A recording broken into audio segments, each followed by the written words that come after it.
BlackBerry Key2 is kind of like the Swedish delicacy Surströmming, which for anyone who hasn't had the pleasure is a kind of herring that's been fermented for 6 months until it turns rather sour and smelly and then bunged in a can. But no, I'm not saying that this phone stinks, let's get that out of the way straight away. What I'm saying is that it's actually surprisingly enjoyable if approached with an open mind, despite the reaction it often gets when whipped out in public. The typical reaction I get when I pull it out of my pants is, what on earth is that? FNAR. And that's because people just aren't used to seeing Blackberries anymore. It's crazy when you think that things were all over the place just a decade ago. So will the Key2 do anything to change that? Possibly not, but it is a solid smartphone in most respects, and one that fans will definitely get a kick out of. I've been using it as my full-time handset for a week now, and here's what I reckon. Oh, and don't forget to hit that subscribe button for more on the latest and greatest mobile tech.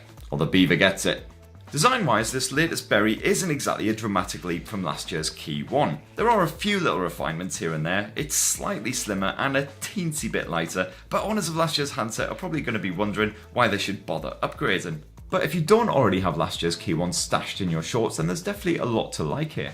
In a world filled with clone-like notchy phones, the Key 2 is unashamedly different. And that's not just the fact that it's got a whopping great keyboard slapped there on the front. The Key 2 also shuns curves for some retro-style candy bar finish, something that we've only seen recently on the Nokia devices. And despite that rectangular finish, it's actually quite comfortable to grip too, something that's helped along by the textured, almost soft touch finish back.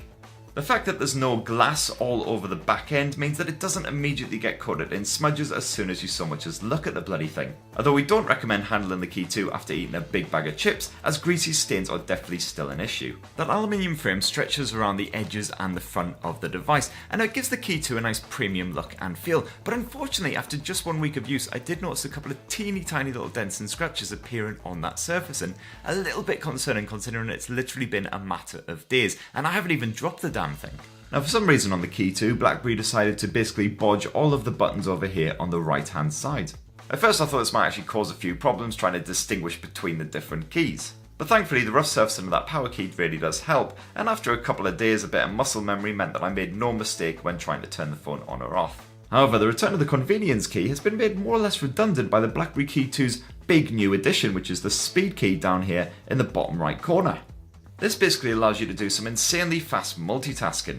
Just hold down that speed key and then tap any other key on the keyboard and you'll skip straight into the app that you have assigned to it. So for instance, Spotify might be an S, the browser might be a B, and so on. It's an immensely satisfying way of skipping between lots of different apps quickly, and it basically means that that apps tray and that convenience key can take a run and jump. And while personally I do still find that virtual keyboards are faster and more convenient for typing out long lengthy messages and the rest, that physical keyboard's actually pretty good and comfortable to use for long periods. The keys are a good size, they're well spaced, and they're clearly distinguished by their shape. Constantly hitting the Alt key for symbols can get a little bit tiresome, especially if you insist on doing grammar good like me. But as I said, the more that I use this board, the faster I got. As with the Key 1, this phone once again rocks a touch-sensitive surface on that keyboard, which has a couple of different uses. For instance, there's a word completion shortcut when you flick up on the left, the right, or the centre of the board, although weirdly this method sucks in the centre. It often takes 3 or 4 attempts, whereas the edges it's absolutely fine. You can also use that board as a kind of trackpad for scrolling through the likes of web pages and documents, but to be honest I'm so used to using the screen instead that I forgot that was even an option pretty much every time. And that spacebar once again features a built-in fingerprint sensor, and it works beautifully, nice and responsive and perfectly accurate. Sadly there's no alternative facial recognition option here, which is something that's found on a lot of premium phones. I definitely missed it on the Key 2, especially when I was scoffing my way through that big bag of chips. Like with all recent BlackBerry phones, Android once again runs the show, and again it's been enhanced with all kinds of awesome features from the berries past. The BlackBerry Hub is fantastic if you use loads of different messaging apps and social media accounts. It just brings all your stuff together in one easy to find place. The productivity tab is still a great way of jumping straight into your to-do list, calendars, things like that, and it's once again fully customizable. And there are loads of security shenanigans to lock up your privates nice and tight. Check out my video on the top 10 ways that BlackBerry has improved Android for an in-depth look at all of these features. Unfortunately, the Key 2 screen is a point of contention, just as it was with last year's Key 1. And don't get me wrong, there's certainly no problem when it comes to clarity or visual punch. This IPS panel is perfectly sharp thanks to its 1620 by 1080 pixel resolution, so detail levels when checking out your photos or kicking back with a movie or whatever definitely gets a big thumbs up. Colour reproduction is a measured balance between vibrant and realistic hues, while those top brightness levels proved well up to the task of sunny afternoon Netflix binge sessions. Of course, the real problem here is the screen dimensions. A 4.5-inch panel is quite compact compared with most modern mobiles, while the 3:2 aspect ratio means that video is squashed into a tiny little letterbox window. With my shitty old eyes, I definitely had to squint and basically push the screen right up here in order to see what was going on when watching an action film or something like that on the go. Not exactly ideal for any media lovers out there.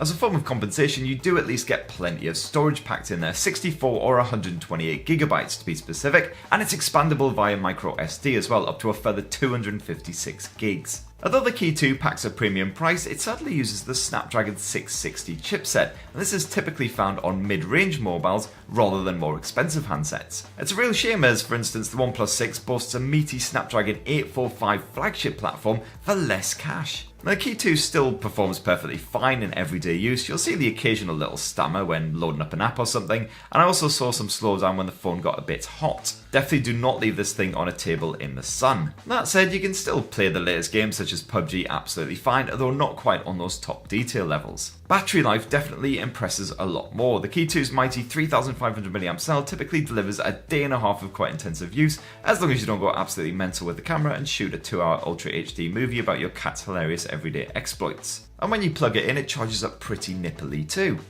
You get roughly a half charge in about half an hour, and close to a full charge in just over 1 hour.